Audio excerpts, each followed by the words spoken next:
الرحمن الرحيم فلولا كانت قرية آمنت فنفعها إيمانها إلا قوم يونس لما آمنوا كشفنا عنهم عذاب الخزي في الحياة الدنيا متعناهم إلى حين صدق الله مولانا العظيم.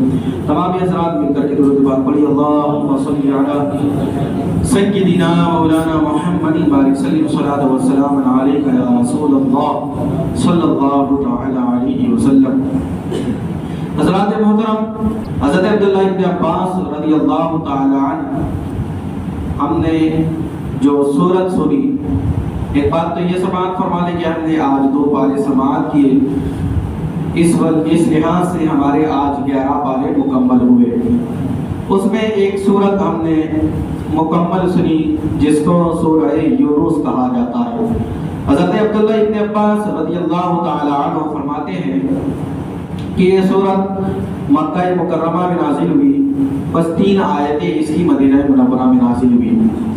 حضرات محترم، حضرت عبداللہ بن عمر رضی اللہ تعالی عنہ اس کی سورت کی فضیلت یوں بیان کرتے ہیں کہ ایک صحابی رسول حضور پاک صلی اللہ علیہ وسلم کی بارگاہ عالیہ میں حاضر ہوئے اور کہا، یا رسول اللہ مجھے قرآن سکھائیے.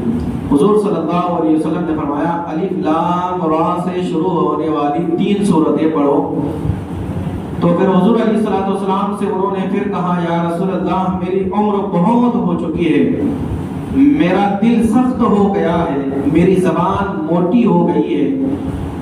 یعنی آپ کا کہنا یہ تھا کہ عمر بہت ہو گئی، زیادہ اب نیکیاں مجھ سے ہو سکتی نہیں، بہت گناہگار ہوں، یا رسول اللہ صلی اللہ علیہ وسلم مجھے قرآن سکھائیے. تو حضور علیہ الصلوۃ والسلام نے پھر کہا کہ حامیم سے شروع ہونے والی 3 سورتیں پڑھ لو، ان کو سیکھ لو. پھر حضور علیہ الصلوۃ والسلام نے اس نے اور کہا کہ یا رسول اللہ عمر بہت ہو چکی ہے اور زبان موٹی ہو چکی ہے اور دل سخت ہو گیا ہے، آپ مجھے قرآن سکھائیے. حضور علیہ الصلوۃ والسلام نے پھر یہ سورت ان کو سکھائی، اذا زلزلت الارض زلزالها. تو پھر جب انہوں نے یہ سورت مبارکہ حضور علیہ الصلوۃ والسلام سے سیکھ لی تو پھر وہ اٹھ کر کے جانے لگے. حضور علیہ الصلوۃ والسلام نے کہا، اس چھوٹے سے آدمی نے کامیابی کو حاصل کر لیا. چھوٹے سے آدمی نے، جس نے چھوٹی سی سورت کو سیکھا، حضور علیہ الصلوۃ والسلام فرماتے ہیں اس نے کامیابی کو حاصل کر لیا. تو پتہ چلا کہ دل سخت ہو جائے، عمر کافی گناہوں کے اندر گزر جائے، زبان موٹی ہو جائے یعنی زیادہ ذکر کرنے والی نہ رہ سکے، تو فرمایا گیا کہ الف لام میم الف لام را یعنی جو سورت سورہ یونس ہے اور حامیم سے شروع ہونے والی سورت اور اذا زلزلت الارض زلزالها، یہ تینوں سورتیں سیکھنا چاہیے. پڑھ رہے ہیں تو ترجمہ کے ساتھ پڑھنا چاہیے، اس سے دل نرم ہوگا، زبان میں تاثیر پیدا ہوگی اور انسان نیکیوں کی طرف زیادہ بڑھے گا. بات یہ ہے کہ اس سورہ مبارکہ کا نام سورہ یونس کیسے ہوا؟ تو حضرات محترم، اس سورہ مبارکہ کی 98 نمبر کی آیت 98 نمبر کی آیت میں حضرت یونس علیہ السلام اور ان کی قوم کا ایک بہترین سبق آموز واقعہ بیان ہوا ہے. بس اسی کی نسبت سے اس سورت کا نام سورہ یونس ہو گیا. وہ واقعہ کون سا تھا؟ فلولا، رب کائنات آیت نمبر 98 سورہ یونس میں فرماتا ہے 11واں پارہ، فلولا كانت قرية آمنت فنفعها إيمانها إلا قوم يونس. اللہ فرماتا ہے پھر وہ کیا اچھا نہ ہوتا کہ پوری قوم ایمان لے کر کے آتی. پھر جب یونس کے کہنے پر قوم ایمان لے کر کے آئی، لما کشفنا عنہم عذاب الخزي في الحیات الدنیا ومتعناهم الى حین. اللہ فرماتا ہے تو ہم نے اس کی قوم کو ایمان لانے کے بعد اس سے رسوا ہونے والا، دنیا میں رسوا کرنے والے عذاب کو ہم نے ان سے ہٹا دیا. جو دنیا میں ان کو رسوا کرنے والا تھا، برباد کرنے والا تھا، اس عذاب کو ہم نے ان سے ہٹا دیا اور ایک وقت تک انہیں فائدہ اٹھانے کا وقت دیا. ایک وقت تک انہیں فائدہ اٹھانے کا وقت دیا. حضرات محترم، بات یہ تھی کہ وہ قوم جو کہ موصل کے علاقے نینوا کے اندر رہتی تھی، حضرت یونس علیہ السلام کی امت، آپ کی قوم، تو نینوا کے اندر جب وہ رہتی تھی تو آپ نے ان سے کہا کہ بت پرستی چھوڑ دو، ایک خدا کی عبادت کرو. وہی عبادت کرائے کہ اس نہیں کی جا سکتی۔ تو حضرات محترم جب وہ لوگ حضرت یونس علیہ السلام کو بار بار جھٹلاتے رہے، بار بار کہتے رہے کہ نہیں نہیں ہم تمہاری باتوں کو نہیں مانیں گے، جب انہوں نے کسی بھی طریقے سے حضرت یونس علیہ السلام کی بات کو نہ مانا، اللہ وحدہ لا شریک کو جلال آیا، اللہ خالق کائنات نے فرمایا کہ اے یونس اب اپنی قوم سے کہہ دو میں ان کے اوپر عذاب نازل کرنے والا ہوں۔ اللہ اکبر۔ قوم انسان نے، کسی بھی قوم نے اللہ کے رسولوں کو اور اللہ کو جب بھی جھٹلایا ہے ان کے اوپر کڑی سختیاں، اللہ کی پکڑ، اللہ کا عذاب ضرور آ کر کے رہا ہے۔ جب آپ نے اللہ کے حکم کو لوگوں تک پہنچایا، لوگوں مان جاؤ، اگر نہ مانیں گے تو پھر اللہ کا عذاب آ کر کے رہے گا۔ ان لوگوں نے کہا کہ یونس جو کہتا ہے بڑی پتے کی بات کہتا ہے، ہم تو اس کی بات مانتے نہیں ہیں، لیکن ہم نے جب بھی دیکھا ہے اس کو سچ بولتے دیکھا ہے۔ کیا کہا آپ کی قوم نے؟ سچ بولتے دیکھا ہے، یہ کبھی جھوٹ نہیں بولتا۔ حضرات محترم، وہ کون سی قوم ہے جو سن 1800 میں پیدا ہوئی جاہل قوم اور کہنے لگی کہ معاذ اللہ اللہ جھوٹ بول سکتا ہے؟ اللہ اکبر۔ حضرات محترم، جبکہ پہلے کے کافروں کا یہ عقیدہ تھا جو نبی ہوتا ہے وہ کبھی جھوٹ نہیں بولتا۔ تو حضرات محترم، یہ بدترین قوم جو کہ صرف ہم لوگوں کو اللہ اللہ کی باتیں سکھاتی ہے اور صرف نماز کی باتیں کہتی ہے، وہ قوم کہتی ہے کہ اللہ جھوٹ بول سکتا ہے لیکن بولتا نہیں۔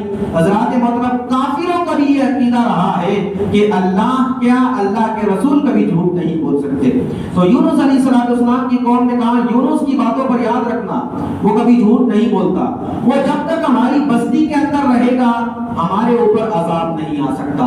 یہ بھی نبیوں کا ایک معجزہ ہے اور نبیوں کی شان ہے کہ جب تک وہ جہاں پر رہے اللہ کی رحمتیں برستی رہتی ہے۔ اللہ اکبر، اللہ کی رحمتیں برستی۔ انہوں نے کہا لوگوں نے یہ ہماری بستی سے اگر چلے جائے تو پھر سمجھ لینا عذاب ان قریب ہم کو آ کر کے پکڑ لے گا۔ تو پھر لوگ، ایک دن ایسا ہوا، لوگ اپنے اپنے گھروں میں جا کر کے سونے لگے۔ جب جا کر کے سوئے، صبح اٹھ کر کے دیکھا تو گمراہی کے عالم میں تو تھے، مانے نہیں تھے حضرت یونس علیہ السلام کی بات کو۔ وہی ایک خدا کو چھوڑ کر دوسروں کی عبادت، دھوکہ دہی، لوگوں کے مالوں کو غصب کرنا، چوری کر ڈالنا، یہ سب کام ان کا تھا۔ تو حضرات محترم، فرمایا گیا کہ صبح اٹھے تو آسمان کی طرف دیکھا تو آسمان پر سورج کی کرنیں نظر آنے چاہیے تھی، سورج کا رنگ چڑھا ہوا نظر آنا چاہیے تھا، لیکن آسمان پر کالے کالے بادل چھائے ہوئے ہیں، بجائے روشنی کے اندھیرا صبح میں بھی چھایا ہوا ہے۔ تو لوگوں نے دیکھا کہ اتنا بڑا قہر اللہ کا، صبح میں کالے بادل اور پھر دھواں ہی دھواں، جہاں پر دیکھو تو عنقریب اب ہمیں عذاب آ کر کے پکڑ لے گا۔ اس قوم نے یہ سوچا تو کہا کہ یونس کو ڈھونڈو، یونس کہاں پر ہے؟ حضرت یونس علیہ السلام کو ان کے گھر میں جا کر کے دیکھا گیا تو یونس علیہ السلام وہاں موجود نہیں تھے، کئی دور دراز نکل گئے تھے۔ تو ان لوگوں نے پھر کیا کیا؟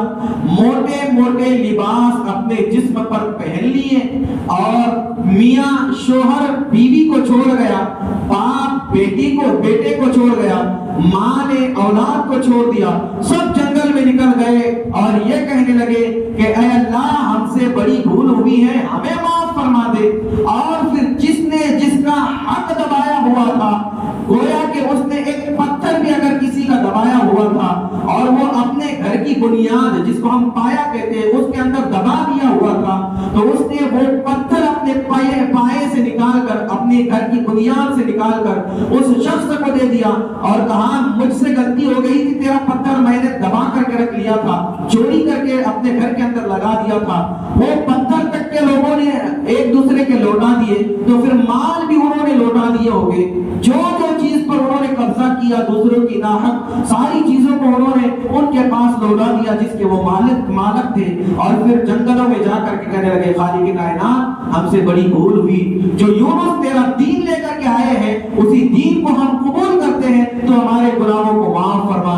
تو بس یہی بات تھی، لما کشفنا عنہم عذاب الخزي فی الدنیا الدنیا متاع فی الدنیا فی الدنیا، اللہ خالق کائنات فرماتا ہے کہ دنیا میں رسوا کرنے والا عذاب ہم نے ان سے اس بات کی وجہ سے دور فرما دیا۔ پتہ چلا ایمان لانے کے ساتھ ساتھ، ایمان والا ہونے کے ساتھ ساتھ جو ہم نے حق غصب کیا ہے، حق مارا ہے کسی کا، وہ بھی ہمارے حصے میں نہیں ہونا چاہیے، تب ہی ہم مکمل کامیاب ہو سکتے ہیں، تب ہی ہم اللہ کی پکڑ سے بچ سکتے ہیں۔ کسی کا حق مارا ہوا ہونا نہیں چاہیے، اگر مار لیے تو پھر ایمان کی خیر مناؤ کہ ایمان ہمارا سلامت رہنا چاہیے، اور پھر اللہ کی پناہ مانگو کہ اللہ ہم سے عذاب کو دور فرمائے اور اللہ ہماری پکڑ نہ فرمائے۔ حضرات محترم، حق بھی مارنا نہیں چاہیے اور مکمل طور پر اللہ اور اس کے رسولوں پر ایمان رکھنا چاہیے۔ اللہ تبارک و تعالیٰ ان باتوں کو سمجھ لے اور ان پر ہمیں عمل کرنے کی توفیق عطا فرمائے۔